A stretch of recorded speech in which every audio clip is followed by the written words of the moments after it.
Olá, pessoal! Sejam todos muito bem-vindos a mais um podcast filosófico, atividade promovida pela Organização Internacional Nova Acrópole do Brasil. E para conversarmos hoje, recebemos o professor voluntário da sede Uberaba, em Minas Gerais, Bernardo Norá. Seja muito bem-vindo. Obrigado, Danilo. Olá a todos. É um grande prazer estar novamente aqui no podcast da Nova Acrópole. O prazer é nosso, Bernardo. Hoje vamos falar sobre autoconhecimento e realidade, um tema amplo e muito profundo, e obviamente não vamos esgotá-lo nesse podcast, menos ainda vamos trazer aqui verdades absolutas. Nós vamos conversar, ouvir, refletir e que possamos, cada um de nós, extrair aquilo que seja útil e vivencial. Nós falávamos antes de começar, Bernardo, o Srihan não é um filósofo amplamente conhecido como Sócrates, Platão, Spinoza, por exemplo, mas ele tem uma relevância muito grande na filosofia esotérica. Ele foi um dos diretores da Sociedade Teosófica, discípulo de Helena Blavatsky, um ser de muita sabedoria, e qualquer obra sua, quando nós lemos, nos deparamos com uma visão muito inteligente, muito profunda da vida. Ele é muito ético, muito moral e também muito simples nas suas abordagens. E, claro, simples com muita profundidade. E isso é importante de ressaltarmos. Eu gostaria que você iniciasse falando da importância do autoconhecimento e de olhar para si.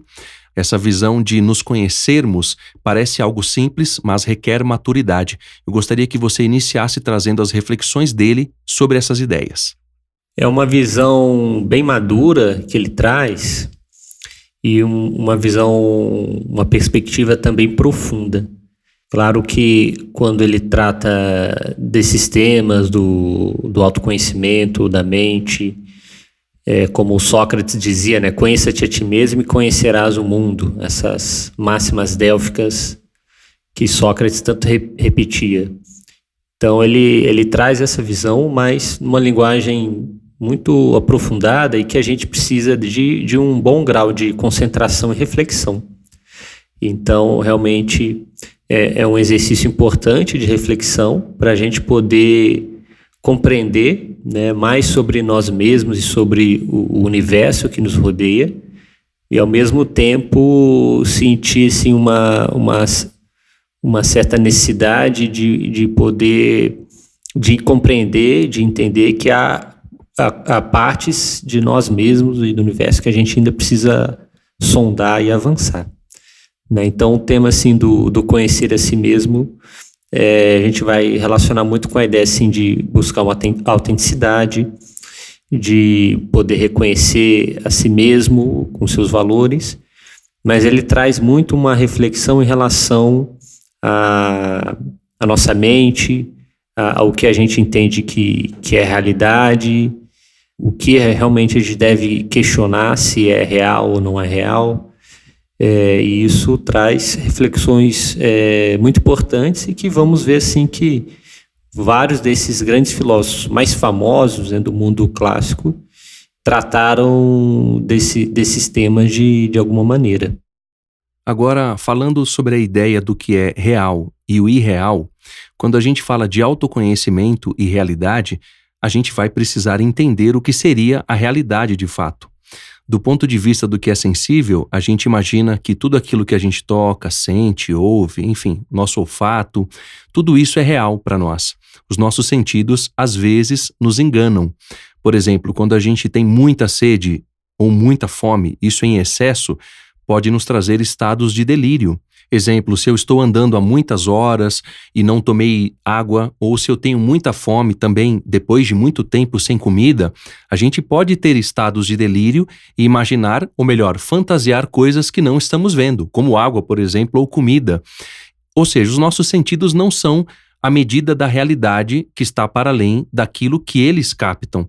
Eu gostaria que você falasse sobre isso, Bernardo, do ponto de vista do que o Srihan traz e também do que a filosofia esotérica e tradicional nos ensinam, justamente porque, para eles, A visão do que é real, de fato, está muito para além do que os nossos sentidos captam. Tem muito mais a ver com o despertar da consciência.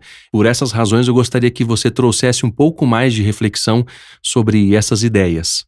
Então, esse é um tema que tem sido abordado na história da filosofia em vários momentos e que realmente vem aí ao encontro de um certo assombro que o ser humano sente diante da imensidão do cosmos, da mudança que as coisas sofrem, da mudança na natureza, as mudanças na vida.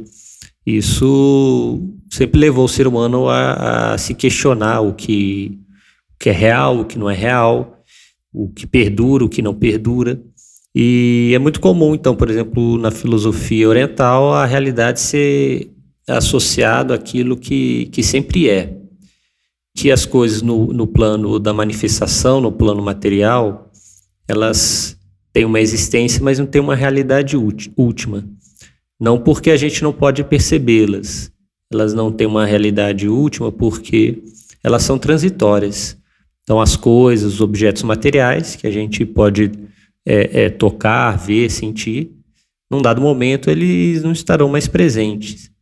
Por isso, pelo fato desses objetos, vamos dizer assim, objetos materiais, esses objetos que a gente pode perceber com os nossos sentidos, eles mudam, eles existem, depois deixam de existir. Na filosofia antiga se entende que o ser humano deveria buscar uma realidade mais perdurável. Tá? E também na filosofia clássica, grega, também a gente vai encontrar essas ideias.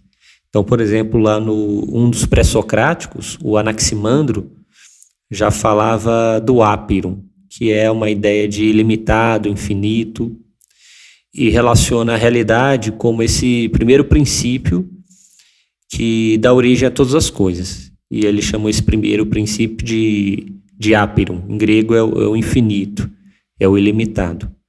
Também na filosofia de Platão tem o mito da caverna.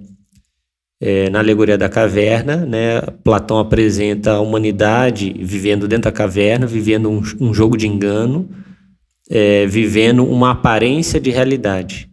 E justamente quando o personagem sai da caverna, ele conhece o que é a verdadeira realidade.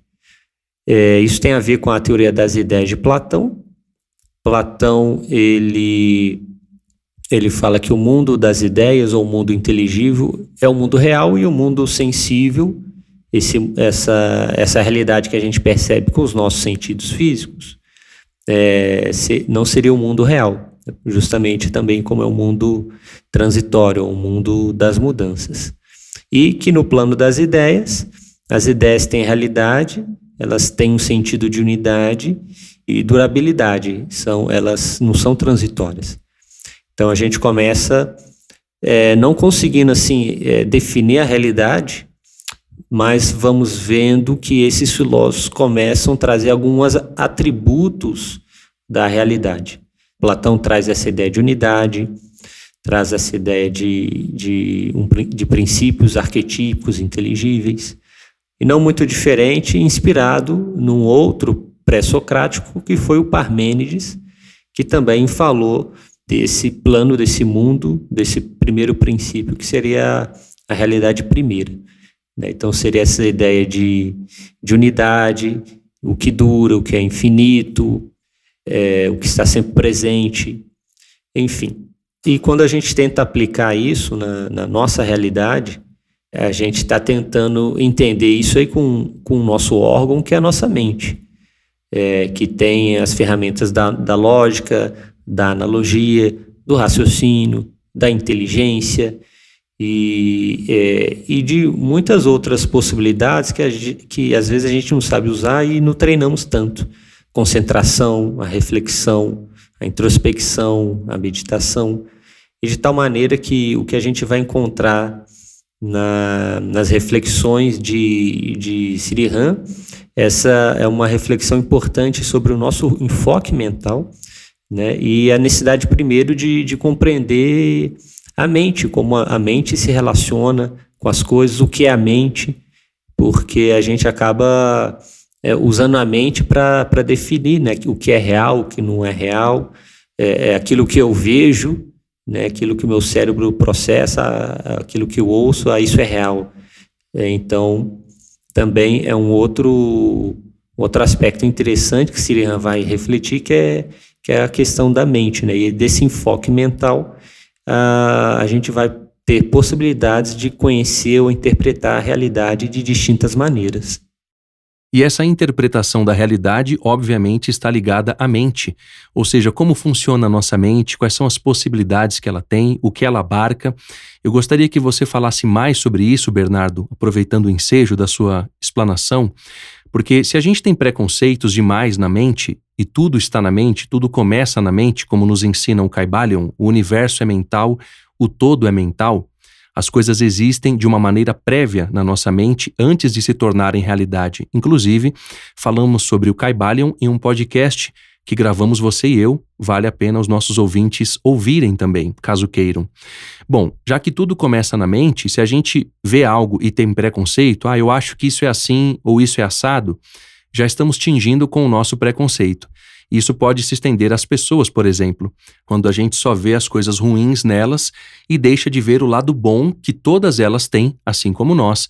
Um desenhista, por exemplo, ao olhar o céu, as ruas, a cidade, ele vai ter uma visão mais imaginativa daquele processo todo e vai desenhar imagens que para nós são coisas desconexas ou todo o caos da cidade, por exemplo. Eu gostaria que você falasse desse processo mental, porque a mente, quando nós sabemos utilizá-la, entendendo essas perspectivas e possibilidades que você trouxe de imaginação, ela é uma ferramenta muito poderosa. Assim como o mar, que tem muitas coisas, espécies profundas que a gente desconhece, a nossa mente também tem muito mais do que aparenta ter.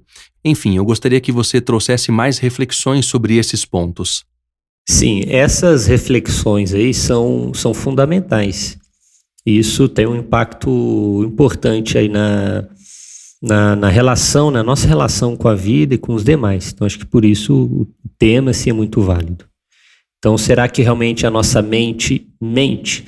Será que a nossa mente traz mentiras? A mente, como se diz, prega peças? Será que a gente se engana? E muitas vezes a gente vê que sim.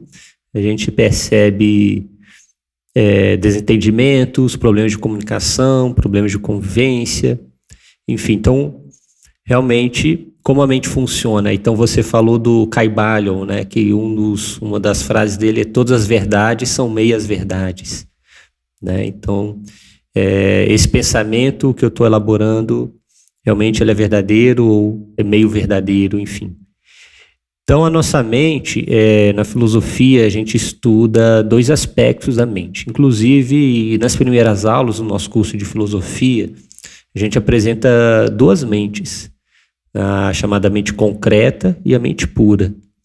A mente concreta mais voltada para o mundo das sensações, para o mundo concreto, o mundo cotidiano.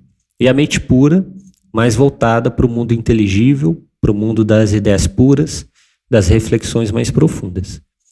E na realidade, estamos falando de uma mente, né, que vai ter esses 2 polos. E dentro do nosso mundo do pensamento, a gente está muito inserido dentro dessa questão da nossa mente concreta. O nosso pensamento, os nossos raciocínios, ele trabalha muito com a dualidade. Então, trabalha com a dualidade quente e frio, dia e noite, sabedoria e ignorância, vida e morte. E aí a gente colocaria aqui hoje dois opostos que a nossa mente costuma trabalhar. Um que é o espírito e a matéria, tá? Porque essa mente concreta, ela vai estar mais voltada para se relacionar, interpretar e compreender o mundo da matéria. E essa mente pura, que vai ser justamente uma ferramenta que a gente tem que desenvolver através da inteligência, concentração, reflexão, para poder se relacionar com o que mais à frente a gente pode chamar de princípios superiores da realidade. E aí também, além dessa dualidade espírito e matéria, também a gente pode falar do que é absoluto ou relativo. Tá? Então a mente vai trabalhando com diferenciações. com dualidade. Então ela diferencia, ela conhece uma coisa diferenciando de outra. E o nosso pensamento, ele parte por definições e conceitos. Isso é muito bom. Sócrates, talvez na história da filosofia ocidental, ele inaugura essa questão dos conceitos e definições. O que é justiça, o que é o belo, né, o que é a verdade, enfim. E Platão, né, vai bem fundo nisso. Porém, toda definição ela tem uma limitação e está excluindo de algo, né? Como se a gente desenhasse uma figura geométrica. Se eu desenho um círculo, né, eu defino ali uma forma e tudo que está fora desse círculo está excluído. Então, tudo que tá fora do limite que a minha definição elaborou fica excluído, né? Então, assim, até onde a gente consegue alcançar a realidade. E aí essa é uma primeira questão, né, que para a gente alcançar a realidade, a gente vai ter que ter uma capacidade de abarcar muitas coisas. A outra questão você falou, acho, dos preconceitos ou conceitos que a gente já traz, né? Então, a nossa mente vai interpretar baseado em alguns rótulos, alguns conceitos e preconceitos que a gente tem. Então, a gente tem que estar atento a isso, porque a gente tem que buscar ir mais fundo, tá? Então, Srihan traz a necessidade de um princípio de unidade, porque a mente vai trabalhar com essas dualidades, com essas diferenciações, e esse princípio de unidade é o que a gente vai identificar com a nossa mente superior, com a mente pura, e que a gente usa menos, estamos menos treinados nela. Então, aí a filosofia quer propor essa ideia da integração do ser humano consigo mesmo, e a partir disso, com os demais e com a natureza. E isso também é uma ideia de unidade. De tal maneira que a gente acaba interpretando muito, então, né, com as coisas, com os nossos conceitos ou preconceitos, e até em relação a nós mesmos, tá? Então, ou seja, a mente ela vai ser o que conhece ou vai ser o que interpreta? Então, o Srihan vai falar que a mente, ela é uma ferramenta para recolher o conhecimento, mas a mente não seria o sujeito conhecedor. Ou seja, a mente seria o intérprete. Ou seja, temos um eu consciência, um sujeito que é o conhecedor. E a mente aí é um veículo que interpreta. E nisso que ela interpreta, através dos conceitos ou das próprias limitações que possamos ter, isso pode me ajudar a ampliar ou reconhecer o valor de cada coisa, ou pode me impedir, né? E muitas vezes acaba me impedindo. Então, muitas vezes a gente fica preso no aspecto sensível. Então, a gente fica preso naquilo que a gente pode pegar, tocar, a gente fica preso em certos preconceitos. Então, se a gente entende que a mente ela é um intérprete, temos que estar atento e ver se também não temos aí alguma dos nossos preconceitos, né, algumas das nossas limitações que nos impede de ver um valor mais profundo das coisas, tá? E também no nosso mundo é muito comum, né, a ciência querer responder vários aspectos da vida, da natureza, dentro da ótica do sensível, né, dos aspectos materiais. E às vezes a gente se limita a reconhecer apenas o valor que existe nas coisas materiais. Mas esse aspecto material e sensível, ele não é comprovado em laboratório, e em relação a outras coisas que são fundamentais para a gente. A amizade, a confiança. Então a gente tem toda a gama de todos os valores humanos, das virtudes humanas, e daí a gente poderia até falar de outros aspectos importantes da vida, também intuições, inspirações, imaginação, pressentimentos, enfim. E que a gente não conseguiria palpar materialmente esses aspectos, porém, a mente poderia aí ter uma possibilidade de conhecer essas coisas mais a fundo. Agora, para encerrarmos a nossa conversa, Bernardo, Quando a gente fala do conhecimento que nos aproxima da realidade, estamos falando da mente como um caminho para isso.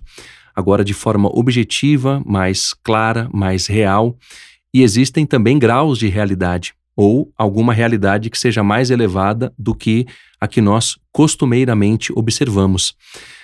Quando a gente reflete sobre a nossa vida de maneira ampla, a gente se relaciona no trabalho com as pessoas e ali temos uma visão de trabalho das pessoas que ali estão. Quando a gente sai de lá e vamos para casa, temos a visão do caminho, do entorno. Em casa temos uma outra realidade, uma outra educação, uma outra forma de ver a vida, de viver a vida.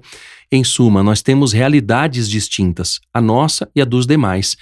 E aquilo que é real em si mesmo está para além dessas nossas opiniões. E, obviamente, a gente pode se aproximar daquilo que é mais real, que é atemporal, por exemplo. Eu gostaria que você falasse um pouco sobre isso, Bernardo, sobre os graus de realidade, sobre uma realidade mais profunda, mais elevada, que todo ser humano pode alcançar. Por exemplo, quando a gente fala de uma virtude, como o amor, a justiça, são realidades muito elevadas. E se eu me aproximo dessas realidades, eu me torno, consequentemente, mais justo também, mais equilibrado, mais sensato, mais bondoso. Só que é preciso ter uma visão dessas realidades e trabalhar internamente todos os dias, através das virtudes, para alcançá-las. Eu gostaria que você falasse um pouco desse processo e como nós podemos realizar algo disso em nossa vida cotidianamente.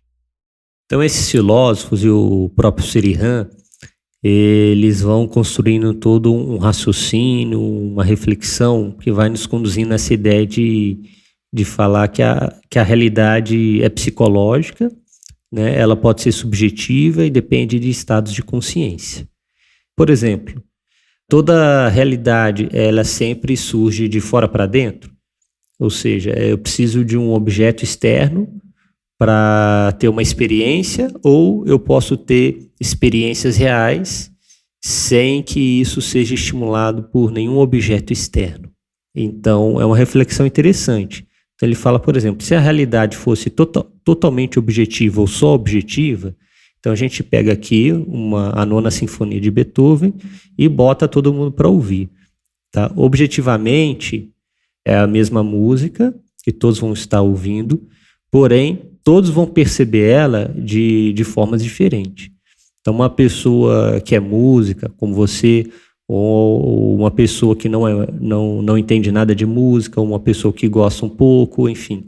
Cada um vai ter um grau de percepção, um grau de vivência, de interpretação dessa realidade.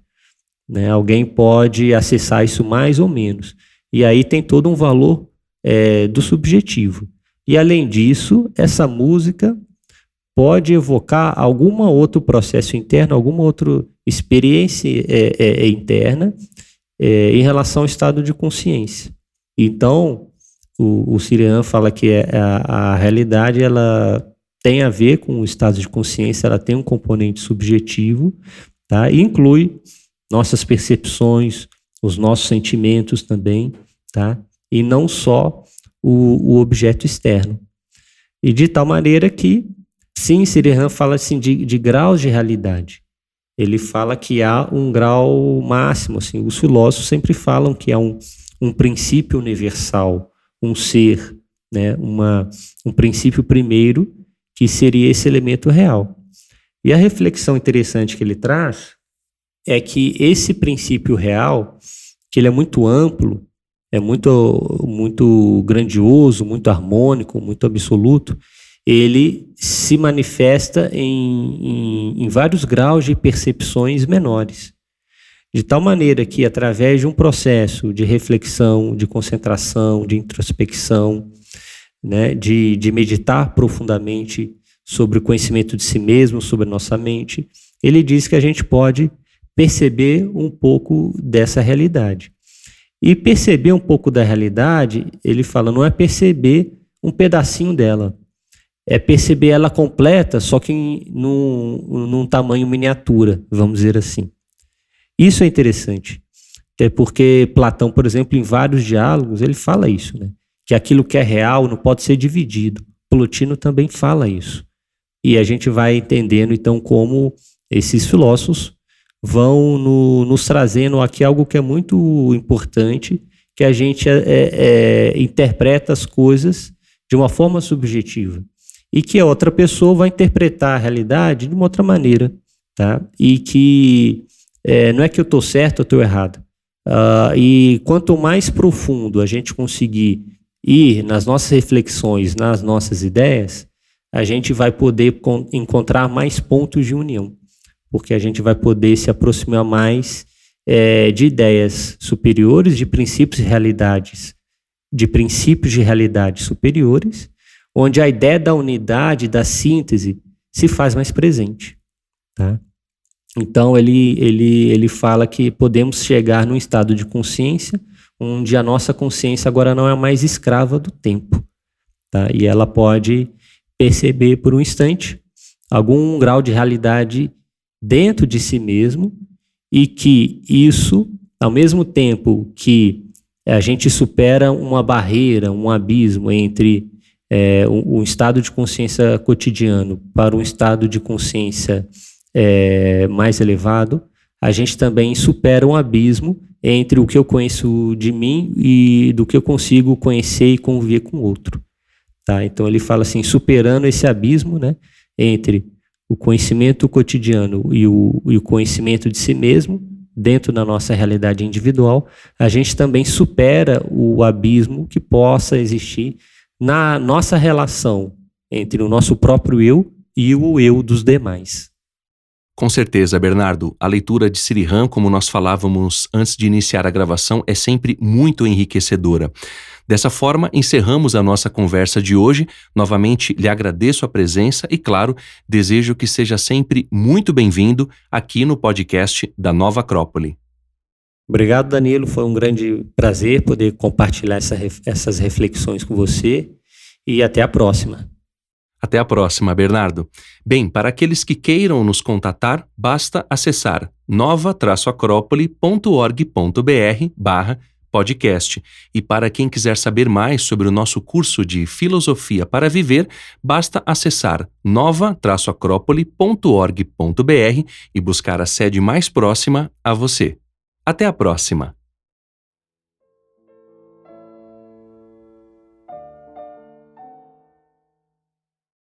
A trilha deste podcast é de autoria de Johannes Brahms e chama-se Fantasias Opus 116, número 2, Intermezzo Andante.